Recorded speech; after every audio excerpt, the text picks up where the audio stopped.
இதுவரையிலும் திராவிட இயக்கங்களுடைய போராட்டத்தை பத்தி எல்லாம் தெளிவா சொல்லிட்டாங்க. எனக்கு நான் புரியாத ஒரு விஷயம், இந்த போராட்டம் நீண்ட நெடிய காலங்கள் தமிழ்நாட்டில் நடக்கு இல்லையா?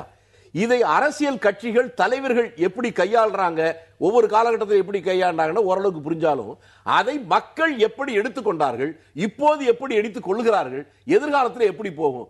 நடுத்தர வர்க்கத்தினர் மத்தியில, மாணவர்கள் மத்தியில நிச்சயமா ஹிந்தியை கத்துக்கிட்டா என்ன, அதாவது not that Hindi is a passport to job, but ஹிந்தியை நான் கற்றுக்கொண்டால் நான் வட மாநிலத்திற்கு சென்று வேலை கிடைக்கும் போது எனக்கு ஈஸியா இருக்கும்.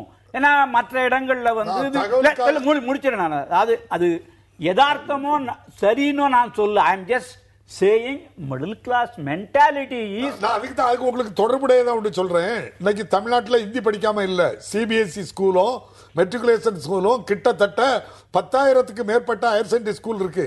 அவ்வளவு ஸ்கூல்கள்லயும் ஹிந்தி படிச்சுக்கிட்டு தான் இருக்கிறாங்க. படிக்கக்கூடியவங்க அவ்வளவு பேரும் விருப்ப பாடமாட்டி ஹிந்தி எடுத்துக்கிட்டாங்க, சமஸ்கிருதம் எடுத்துக்கிட்டாங்க, மலையாளம் எடுத்துக்கிட்டாங்க, தெலுங்கு எடுத்துக்கிட்டாங்க, கன்னடம் எடுத்துக்கிட்டாங்க, துளு எடுத்துக்கிட்டாங்க. அது அவங்கவுங்க விருப்பம். அதுல வந்து படிக்கல அப்படிங்கறத மட்டும் நீங்க சொல்றாங்க. அந்த லாங்குவேஜ் வேண்டான்னு சொல்லி சொல்றவங்க அந்த லாங்குவேஜை படிக்க மாட்டேன்னு சொல்லல. ஆனால் இந்தியாவுக்கு தொடர்பு மொழியாகவோ ஆட்சி மொழியாகவோ இந்திய வைக்க கூடாது, பல மொழிகளையும் ஏன் வைக்க கூடாது அப்படின்னு சொல்றாங்க. அவர் சொல்றாரு பல மொழிகளை வச்சா மத்தியில பிரச்சனை இருக்கும் அப்படிங்காங்க. பல மொழிகளை மத்தியில வச்சா பிரச்சனை வரும். அப்ப மாநிலத்துல இந்திய வச்சுக்கிடணும், மதர் டங் அவருடைய தாய்மொழியை வச்சுக்கிடணும், இது இங்கிலீஷ வச்சுக்கிட்டோம். இங்க பல மொழி இருக்கும்போது பிரச்சனை வராதா? அப்போ ஹிந்தியினுடைய தேவையை பற்றி நம்ம பேசுகின்றோம்.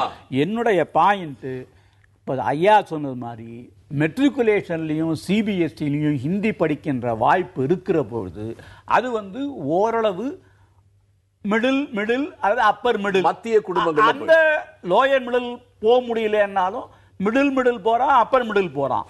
அந்த வாய்ப்பு லோயர் மிடிலுக்கு தவறான தகவல் தமிழுக்கு போக கூடாது. நம்முடைய language is first language is mother tongue. அதாவது தமிழ் மொழி. நீங்க படிங்க சார், உங்களை வேணாம்னு சொல்ல சார், சொல்ற பாயிண்ட் நீங்க புரிஞ்சுக்க மாட்டீங்க. இப்ப தமிழ்நாட்டுல ஒரு குறைஞ்சபட்சம் 5வது வரல மட்டும் தமிழ் மட்டும்தான் இருக்கணும்னு ஆட்சி கொண்டு வரலாமே, அதை கொண்டு வர மாட்டேங்கிறாங்களே. அதெல்லாம் இவங்களுக்கு எது வசதியோ அதை செய்வாங்க. இங்க இருந்து இந்திய வந்து ஏன் பாயிண்ட், நாங்க இங்க தமிழ் ஹிந்தி படிக்க எதிர்ப்பு இல்லை. யாரும் எந்த அரசு வந்தாலும் திராவிட இயக்கம் ஆட்சியில் இருக்கக்கூடிய எல்லா ஆட்சிகளும் அதுக்கு எதிர்ப்பு இல்லை, இந்திய படிக்கிறதுக்கு எதிர்ப்பு இல்லை. அதனாலேயே நீங்க வந்து தொடர்பு மொழி ஆக்கணும் நீங்க விரும்புறீங்களா?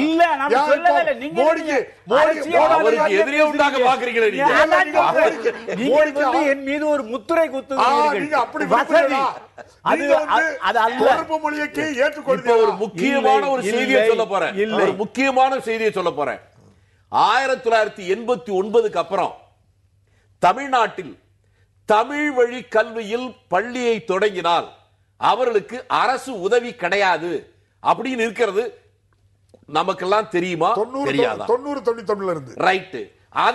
அதற்கெல்லாம் நம்ம போராடணும். 91 இருந்து இன்றைக்கு வரணும். எத்தனை ஆண்டுகள் ஆச்சு? 23 ஆச்சு.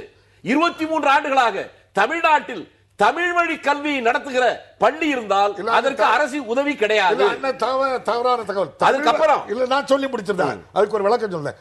தமிழ் வழியில தொடங்குற பள்ளிக்கூடம் மட்டும் இல்ல, தமிழ்நாட்டில் 90-91க்கு பிறகு எந்த கல்வி சாலைகளை நீங்க ஆரம்பித்தாலும் அதுக்கு ஒரே ஒரு அண்டர்டேக்கிங் கொடுக்குவே, நானே ஆசிரியர்களுக்கு சம்பளம் ஊதியம் கொடுத்துக் கொள்வேன் அப்படின்னு சொல்லி ஒரு அண்டர்டேக்கிங் எழுதி கொடுத்து ஊதியம் தான் நீங்க கொடுக்கணுமே தவிர பள்ளிக்கூடம் திறக்க கூடாதுன்னு சொல்லியோ. ஊதியம் தாங்க அரசு கொடுக்கலன்னு தான் நானும் சொல்றேன். நான் என்ன சொல்றேன், அரசாங்கமும் தமிழ் பள்ளிக்கூடம் நடத்தாது. தனியார் ஒருத்தர் நடத்தினாலும் அரசாங்கம் உதவி தராதுன்னா நீங்க உங்க ஆட்சி என்ன தமிழுக்கு ஆதரவா இருக்கா? தமிழை ஏமாத்துறீங்க மட்டும் இல்லங்க, இங்கிலீஷ் தமிழுக்கு கொடுங்க. தமிழ் படிச்சவனுக்கு வேலை கொடுங்க, தமிழ் பள்ளிக்கூடத்துக்கு அதிக உதவி கொடுங்க. கொடுக்க மாட்டீங்க. நாங்க வந்து எங்க வீட்டு பிள்ளைங்களை ஹிந்தி படிக்க வைப்போம்.